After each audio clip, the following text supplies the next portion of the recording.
Good morning. So blessed to have you with us this morning, and I want to echo what Jack said a moment ago. If you are a guest this morning, we are honored that you are here, and I want you and our members to know alike that we understand that we are growing at a pretty phenomenal rate. We have been growing for the last several years, but we have been growing exponentially the last few months. We are aware of that as a staff and as elders. And we want you to know that we have been planning for that. This is not something that is catching us off guard, so to speak. We are making concessions for this. There will be some temporary parking made beyond our current parking situation. The construction road, if you know where that's at, will be turned into a temporary parking lot that will give us about 50 more spaces and also make it to where Steve Brown won't get stuck. So that's always a good thing. So we would ask that, some of our members, park out there and make it easily accessible for our guests to park closer to the building, and also for our handicapped members and those who maybe have trouble getting across the parking lot. We also want you to know that our plan was to get through the summer, kind of see where we were at. We know that our numbers dropped significantly in the summer, as do most churches. Ours didn't drop that much. In fact, there were only 2 times this summer that we were under 600, and those 2 times were above the normal average before we've had this growth. So we are looking at things, and we are thinking that if we can get through the summer, look at the first few weeks of August and maybe into September a little bit, have some ushers, have some temporary seating maybe to go in case we do have overflow, and then be ready to go to our 2-service format that we have tried out at the drop of a hat. If we need to do that within a week, we can do that. And that's why we tried it out a couple of times at the first of the year. So we are looking at ways in which we can handle the growth. The last thing we want is for somebody to pull into our parking lot and not be able to find a space and leave. The last thing we want is for somebody to find a parking space but come into our church building and not be able to find a seat, and so they leave. We don't want that to happen. Here's where you can help with that. By moving up and moving in. I realize some of you, that cushion is conformed to your seat really well. But if you would, please, please, please, because someone who comes in, maybe just a touch late, and it's just common that the back seats fill up quicker than the front seats. If somebody comes in just a tad bit late, they're not going to want to be escorted all the way to the front here. That's embarrassing, and unfortunately, they may not want to come back and visit with us. So we want to make it as easily as accessible as possible for our guests. So if you would move up and move in, we would greatly, greatly appreciate that. And if you have any questions about this, you can see me or Jake and Blake or Tom or one of the elders, and we'd love to visit with you more about it. But thank you for your courtesy and for accommodating our guests. And for our guests to be here, we are glad that you're here, and we want you to know that we are making concessions for the growth. It's a good thing. It's a good problem to have, but we realize that it can be an issue if we don't do something. Yeah, you look at that title and you better have read the outline, right? That'll catch you off guard, won't it?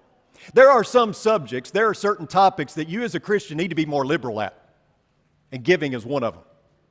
You need to be more liberal. I think all of us as Christians need to be more liberal when it comes to our giving. It reminds me of the gentleman who was talking to himself, and he was saying to himself, if I just had a little more money, if I just had a little more money, I would give it to God. But as it stands, I barely have enough money to support my family.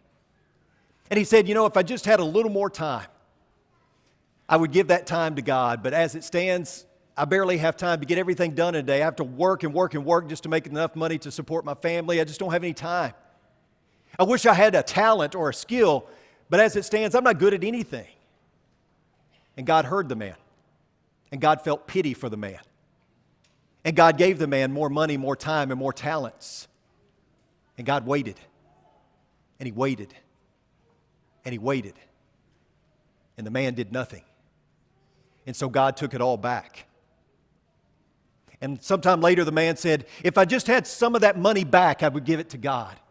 If I just had a little bit more of that time back, I would give it to God. If I just had some of that talent back, I would give it to God. And God said, oh, hush. And the man said, I'm not sure I believe in God anymore. Unfortunately, some people do that with their giving. They start with excuses. They're more than willing to take things from God. They're more than willing to be blessed by God, but to turn around and bless others and to give back, not so much. Kind of reminds me of the circus ringmaster who had a standing bet with anyone who could squeeze a drop out of a lemon. He would give them $1,000. So he's in front of the crowd, and he's taking this lemon and he's squeezing it and he's squashing it until there's nothing left of it. And if anyone can come up after him and squeeze one drop out of that lemon, he'd give him $1,000. Cowboys tried, bodybuilders tried, all kinds of people tried. No one could succeed until one time he's performing this trick, and there is a gentleman in the audience that's about 100 pounds. He's wiry. He's got on, black rimmed glasses, scrawny, nerdy looking. He says, "I can do it." And everybody laughs. Everybody in the audience laughs. And so the ringmaster calls him up, and the ringmaster takes that lemon, he squashes it, and he squishes it, and he fills a glass full of lemon juice, and then he hands it to this nerdy, scrawny gentleman, who then proceeds to take it and squeeze 3 more drops out of it. And the fans who are laughing are now celebrating, and they're cheering, and the ringmaster hands him the $1,000, and he said, "How did you do that? So many people have tried. How were you able to do it?" And the man says, "I do this kind of thing all the time. I'm the church treasurer." I want you to understand that being a spiritual miser is not what God is looking for. Cheapness is not a spiritual gift, okay? When it comes to giving, we all need to be more liberal. Someone once said there are 3 types of givers. There's the flint, there's the sponge, and there's the honeycomb. The flint, you got to hammer it and beat it to death, and then you only get sparks and maybe a few chips. With the sponge, you've got to apply pressure, and the more pressure you apply, the more you're able to squeeze out of it, but not so with the honeycomb. With the honeycomb, it is just automatically dripping with sweetness. It's different because it overflows. No squeezing, no beating. We are called to be good stewards of what God has blessed us with. However, all too often we cling to our money and we justify it in the name of stewardship, don't we? God is not impressed with cheapness. Stewardship is not about taking what God has blessed you with and then rationing out a smidge here and there and keeping the rest for yourself. Don't give from the top of your purse or from the top of your wallet and call it a sacrifice. Never offer God that which was not a sacrifice for you. Instead, be a honeycomb. Overflow with sweetness and goodness. This is one area where we could all, I think, afford to be a little more liberal. 2 Corinthians chapter 8. In 2 Corinthians chapter 8, Paul is trying to motivate the church in Corinth to carry out what they started. You see, there was this drive, if you will, this pledge to raise some money for the church in Jerusalem. The Jerusalem church, as you know, was the mother church. And so Paul is gathering a contribution from other churches, Gentile churches, to contribute to the health of the Jerusalem church. Now, we know the Corinthian church had a lot of problems, and apparently following through on their giving was one of them. And so Paul is encouraging them to continue to finish what they start. He's basically saying it's time to put your money where your mouth is. It's time to follow through. It's time to finish what you started. It's time for action. Talk is cheap, so let's start giving. Keep this in mind as we read what Paul writes beginning in verse 1. He says, "Now, brethren, we wish to make known to you the grace of God which has been given in the churches of Macedonia. Then at a great ordeal of affliction, their abundance of joy and their deep poverty overflowed in the wealth of their liberality. For I testify that according to their ability and beyond their ability, they gave of their own accord, begging us with much urging for the favor of participation in the support of the saints. And this, not as we had expected, but they first gave themselves to the Lord and to us by the will of God. So we urged Titus that as he had previously made a beginning, so he would also complete in you this gracious work as well. But just as you abound in everything, in faith and utterance and knowledge and in all earnestness, and in the love we inspired in you, see that you abound in this gracious work also. I'm not speaking this as a command, but as proving through the earnestness of others the sincerity of your love also. For you know the grace of our Lord Jesus Christ, that though he was rich, yet for your sake he became poor, so that you through his poverty might become rich. I give my opinion in this matter, for this is to your advantage, who were the first to begin a year ago, not only to do this, but also the desire to do it. But now, finish doing it. Also, so that just as there was the readiness to desire it, so there may also be the completion of it by your ability. For if the readiness is present, it is acceptable according to what a person has, not according to what he does not have. For this is not for the ease of others and for your affliction, but by way of equality, at this present time, your abundance being a supply for their need, so that their abundance also may become a supply for your need, that there may be equality. As it is written, he who gathered much did not have too much, and he who gathered little had no lack. I wonder if there was moaning and groaning as this letter was read out loud the first time. I wonder if among the Corinthians they were saying, oh, here we go again, Paul's asking for money. Seems like Paul's always asking for money. Why do we need to support another church? If they can't support themselves, then that's their problem, right? Giving is not a popular subject, at least not among some. And one reason is because we are natural-born clutchers, aren't we? I mean, it's just instinctive among us. It is a reflexive response. I mean, you look at your hands. When you were an infant, you were born with your hands clutched. When you were a small child, if anyone put their finger close to your hand, you would grab it and you would hang on. You got to be a toddler, and guess what you did? You clutched those toys. So much so that if another toddler came up, you immediately said, no, mine, and you clutched them tighter. You grew up and you got into junior high, and maybe you clutched the handles on your bike. You got into high school, and maybe you clutched the hand of a boyfriend or girlfriend. You graduated from high school, and you clutched that diploma.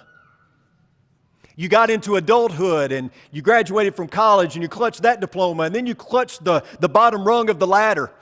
And then you clutch the next rung as you tried to climb that ladder of success. We are natural-born clutchers. One day you'll finally retire and you'll clutch golf clubs or a fishing rod or something like that. Maybe one day you'll clutch the side of the bed before you pass away. We just naturally clutch. That's our reflexive response. And it doesn't matter who or what tries to convince us to relax our grip. It's just so hard. It's so hard to relax. And money becomes a source of security for us. It's something that we clutch, and therefore it's going to be hard for us to let go of. We clutch it so tight. It's like breathing. We have to have it. We have to clutch it. It's natural for us. And so when we have a discussion about money, or when somebody talks about giving some of our security away, well, that becomes difficult. But I don't like how we often focus on the duty and the obligation of it. I do think that has some merit, but I don't like the phrase, we are commanded to lay by and store, because that's putting the emphasis on the wrong thing. And I wish we'd stop putting the emphasis on the duty or the command, because if you only give out of duty or obligation, then you are seriously lacking in your giving. 1 Corinthians 13:3 says, and if I give all my possessions to feed the poor, and if I surrender my body to be burned but do not have love, it profits me nothing. You know, folks, God doesn't need your money. So what's giving about? God doesn't need your money. It's not about the money for God. So we don't start with money. We don't start with money. We don't start with the obligation. We don't start with the duty. You know what we start with? We start the same place that Paul started. We start with grace. I mean, did you notice how Paul started with grace? He didn't start with how much money still needed to be collected, did he? As far as we know, he didn't have a pie chart saying this is how much Macedonia gave, this is how much you're going to need to give in order to make up the difference. He didn't have one of those thermometers, you know what I'm talking about, for fundraising, that you use red to fill it up. He didn't have one of those to say, we need to get here, this is our goal. He didn't ever talk about the amount. He started with grace. And that's natural and obvious, isn't it? The gospel is about grace, so giving should be about grace as well. He appeals to the motive for giving. Now, brethren, we wish to make known to you the grace of God which has been given in the churches of Macedonia. It just makes sense because everything starts with God and with grace, and so certainly giving would as well. Christians give because God has given, and God continues to give, and so we give as well. The free gift of grace given by God through Jesus Christ should be all the motivation we need in our giving. Our giving is a gospel response because the gospel is all about the generosity of God. Living out the gospel is about being generous to the church, to others, which means that we're talking about more than money. We're talking about more than money here. Notice what Paul says about the Macedonians in their giving. He says they gave with the right motive, that in a great ordeal of affliction, their abundance of joy and their deep poverty overflowed in the wealth of their liberality. They rejoiced in their giving, it says. They rejoiced in spite of, did you notice their deep poverty? They weren't just poor, they were deeply poor. And they rejoiced because they knew that it was helping someone else and that they were pleasing God in the process. The fact that they gave in spite of their poverty shows that they trusted in God, that He was going to make up the difference, that He was going to meet their needs. They also gave sacrificially. It says, "For I testify that according to their ability and beyond their ability, they gave of their own accord." But here's the key. Here's the key in all of it. Underline it, circle it, whatever you need to do. But verse 5 is the key. But they first gave themselves to the Lord and to us by the will of God. That's it. That's the crux of all of it. You give yourself to God first, because if you give yourself to God first, then giving is not nearly as big of a problem. Those who have trouble turning loose of their money, those who are hindered in their giving, have not given themselves first to God. Because it's not the money. God doesn't need your money, like we said. Money's just paper, it's just coins, it's just plastic nowadays, right? It's not the money. It's the heart. It's the attitude. It's the way in which we give. The Macedonians were glad to be able to give because they knew that their giving was pleasing to God, and so they gave sacrificially, knowing that they were giving to God, they were trusting in God to take care of their basic needs. So you skip over now to chapter 9.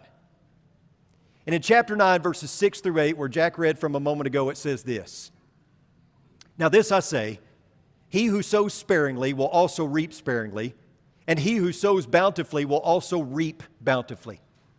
Each one must do just as he has purposed in his heart, not grudgingly or under compulsion, for God loves a cheerful giver. And God is able to make all grace abound to you," there's that grace again, "so that always having all sufficiency in everything, you may have an abundance for every good deed." So Paul mentions grace giving. And here's what he is saying in a nutshell. He's saying that God's going to take care of you. God's going to take care of you. You can give liberally. How will I not take care of you? How would you ever not be able to trust me? I gave everything I had. I gave my only begotten Son to die a cruel death on a cruel cross. What makes you think that I'm not going to provide for you clothing, some food to eat? You can trust God when you are liberal with your giving. And so the question becomes, how much do you trust God? Do you trust Him to meet your daily needs? Do you trust Him to take care of you? And when it gets right down to it, how much do you hold on to? Because nothing is yours anyway, right? Sometimes we have a hard time wrapping our minds around that. But nothing you have is yours to begin with. All of it's a blessing. You say, well, I worked hard for this. Yeah, but God gave you the ability to work even. You don't own anything. You are a steward of everything.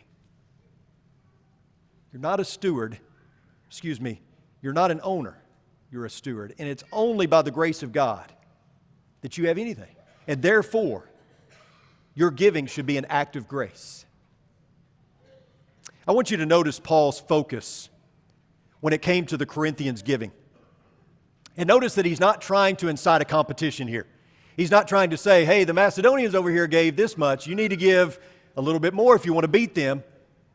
He's not trying to encourage competition here. In fact, he never mentions the actual amount that the Macedonians gave, did he?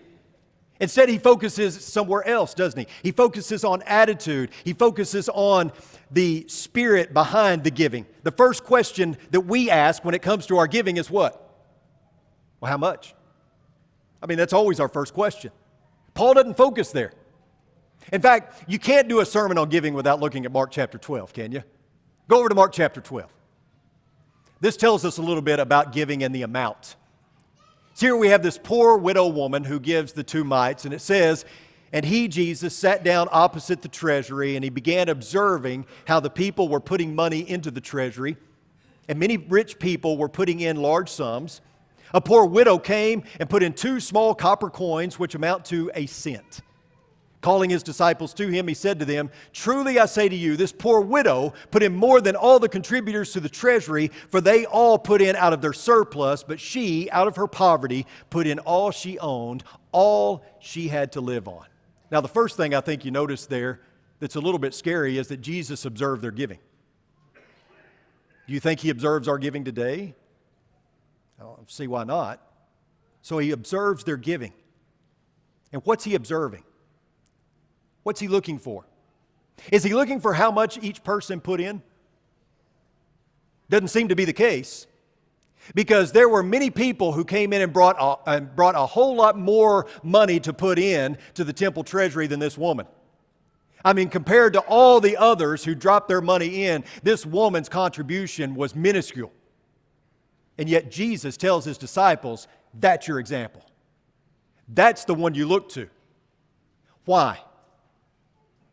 Because it wasn't so much the amount, it was the spirit in which she gave. We always ask how much. Jesus is saying how much also, but not how much you give, rather how much you're going to keep. Because while these Pharisees and these leaders came and dropped in large sums of money, they still had large sums of money left. Their giving didn't affect them a whole lot, if any. This woman gave all that she had, all of it. And then that raises a question, well, I mean, was that really wise? Was that really prudent? I mean, is the teaching here that we should drop our entire paycheck in the collection plate when it comes around? Is that the only way that we can be pleasing to God? No. No. You're missing the point if that's where you're going. The point is that this woman trusted enough in God. Her attitude was one of faith that God's going to take care of me. I'm going to give, and I'm going to give sacrificially. Because in the Lord's eyes, her tiny coins were more precious than diamonds. They were worth a cent to the common man, but for Jesus, they were worth more than the most expensive diamonds in the world. It wasn't the amount she gave, but the attitude. She gave humbly, she gave cheerfully, and she gave out of love. In other words, she gave herself. We tend to measure our contribution by the dollar amount that we give, but God measures our contribution by the condition of the heart from which it came. It's easy for us to look at this story and think, well, what a silly woman that she would give everything she had, because we're naturally clutchers. That's how we think. And listen, a case can be made to say, well, maybe if she had just kept one coin and gave the other, that would have been okay. Sure. But the point of the story is it's not how much you give, it's how much you keep. It's about your attitude. It's about your discipline. It's about, do I trust God to take care of me? Do I completely and totally rely on Him? The amount of the gift never matters as much as the cost to the giver, because anytime you read about giving in the Bible, whether it be of money or something else, you see over and over again a theme of what? Of sacrifice. It always costs the giver something. Always. God judges us not by what we give, but by what we keep, I think. The wealthy gave out of their wealth, as we said. Even though they had large sums of money to give, they also kept large sums of money. They had given out of their abundance. They weren't going to miss the money that they gave away. They had plenty more to sustain them. The widow gave everything that she had, and therefore she had only her faith to sustain her. Her trust had to be in God. The contributions of the others cost them nothing, but the contribution of this widow cost her everything. If you give what you do not need. Is it really giving? Jesus commended the woman not for giving so much away, but for keeping so little, because in Jesus' view, the amount we keep indicates more than the amount that we give. I think one undeniable fact that stands out over and over again in Scripture, and really the point of this story and the widow giving her 2 mites, is that it's important to understand the meaning of sacrifice. Not how much did you give, but did you give all that you could, right? Did you give out of your abundance or did you sacrifice? Is your faith in God or in money? Is money a tool or is it a God? How we answer these questions will directly affect our giving. Because, folks, stewardship is not a money issue. Stewardship is a lordship issue. Who has your heart?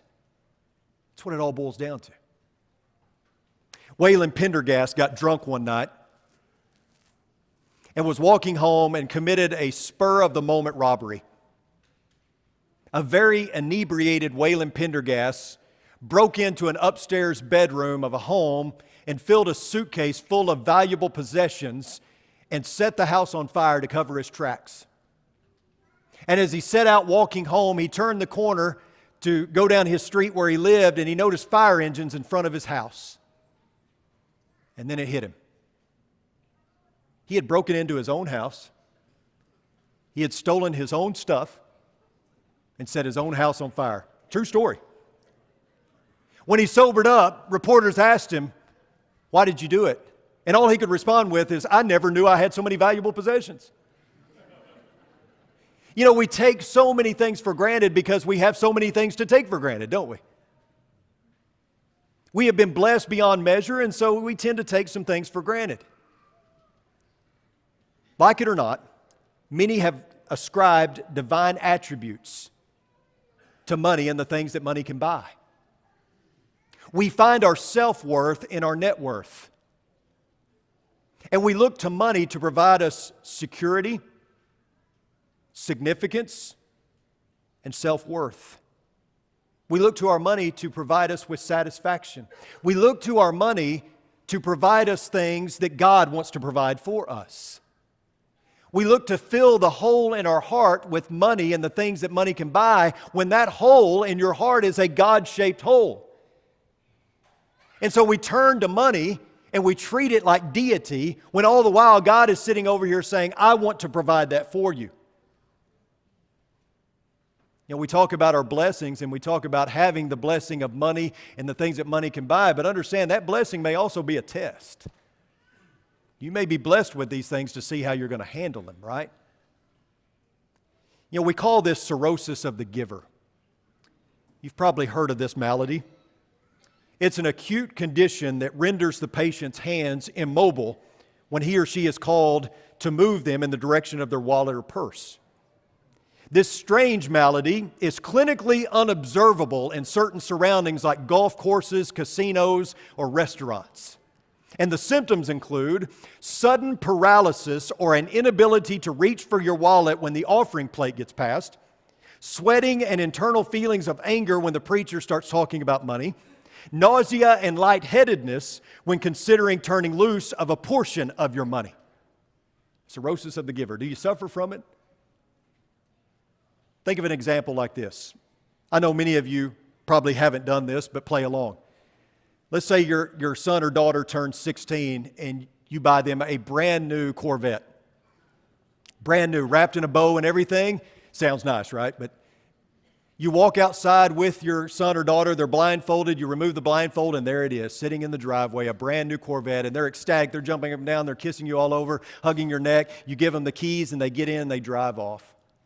And let's say a little time later, your car is in the shop. And so you go to your son or your daughter and you say, "Hey, just for today, I'm going to have to take the Corvette. I'm going to have to drive your car because mine's in the shop." And what if they react like, "What are you talking about? You can't drive my car. Why can't you borrow somebody else's car? This is my car." How would you respond, besides slapping them in the face? That would anger you, wouldn't you? At least frustrate you. They did nothing to earn that car. That car was completely and totally a gift. It was only by the grace of you that they got that car. They did nothing to earn it. They did nothing in any way to gain it. You just gave it to them, and now they're claiming that it's their own and won't even let you drive it for a day. You see what we're getting at here? Is money a tool, or is it God for you? Imagine reciting a prayer like this. 2 things I asked of you. Do not refuse me before I die. Keep deception and lies far from me. Give me neither poverty nor riches. Feed me with the food that is my portion, that I not be full and deny you and say, who is the Lord? Or that I not be in want and steal and profane the name of God. 2 things. Only 2 things that this man asks. Keep deception and lies from me, and help me live paycheck to paycheck. Don't give me a retirement plan. Don't give me a pension. Don't give me extra money, because I might take that and make it an idol for me and refuse you. And I don't want to do that. So help me to live daily on only what I need. Who in the world would pray that prayer? In fact, if you didn't pray that prayer and God just blessed you with that, you would question the character of God. We don't want our daily bread. We want enough that we don't have to worry about our daily bread. And yet this gentleman puts the emphasis, has his priorities in the right spot. 2 things. Keep deception and lies from me, and give me neither poverty nor riches. Help me stay right there to where I'm not having to scrape and claw, but at the same time, I'm not so full of wealth that I turn my back on you. We have so much that we often forget God. We have so much that we often place Him on the back burner. If you are a clutcher, I dare you to pray this prayer. If you are someone who is an owner and not a steward, you need to pray this prayer. I dare all of you to pray this prayer. I don't think it's wrong to have a 401k. Don't get me wrong. That's not what I'm saying. But I'll tell you what is wrong. To have money and the things it can buy occupy an unhealthy place in your life. If you're a clutcher, if you're an owner, if you're someone who is suffering with cirrhosis of the giver, you need to pray this prayer. You need to remove anything that's sitting on the throne of your heart and place God there, including money. That needs to be removed. And God needs to be placed firmly on His throne. You know, I read the story the other day. My good friend Steve Higginbotham, if you follow him, preachinghelp.org, it's a great site.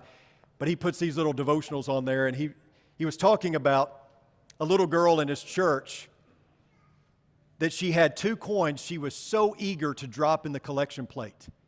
And she was clutching them tight, waiting for that collection plate to come by. She didn't want anybody getting those coins before they got dropped in the plate. And so the collection plate comes by, and as it sits right there in her mother's lap, she reaches over and she unfolds her hand to drop those coins in, and they won't come out.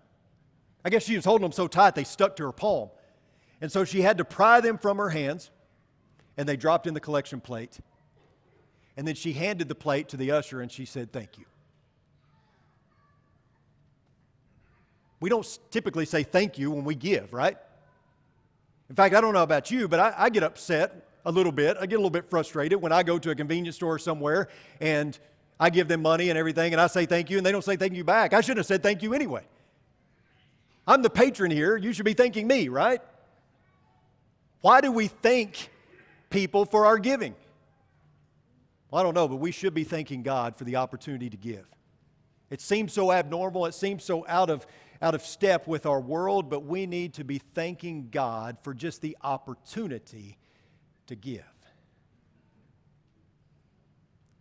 You know, our giving is really good here at Oldham Lane. You may be thinking, well, why is Chris preaching on giving when we are giving so well? Because that's the time you preach on giving. That's the best time. Thank you for your generosity. But you know what? When the elders or the staff look at you, we're not looking at dollar signs. We're not looking at how much you can contribute. I think this transcends church, and this goes into all areas of our lives. Being a cheerful giver is not just about turning loose of the Lord's money in the Lord's church. It's not just about giving of money. It's about giving of our time and our energies, our resources. It's about not letting money occupy an unhealthy place in your heart. There are some subjects that as Christians we need to be more liberal. And this is one of them. If we can help you this morning, if you have a need that we can help you with, if you need the prayers and support, this church family, if you're ready to study the Bible with someone and learn what it means to be a disciple, maybe you've been studying with someone, you're ready to take that next step. You're ready to be baptized. We want to help you this morning in any way that we can. This is a family, and we want to treat you as family, and family looks out for one another. If you need some help this morning, let us know. Come now as we stand and as we sing.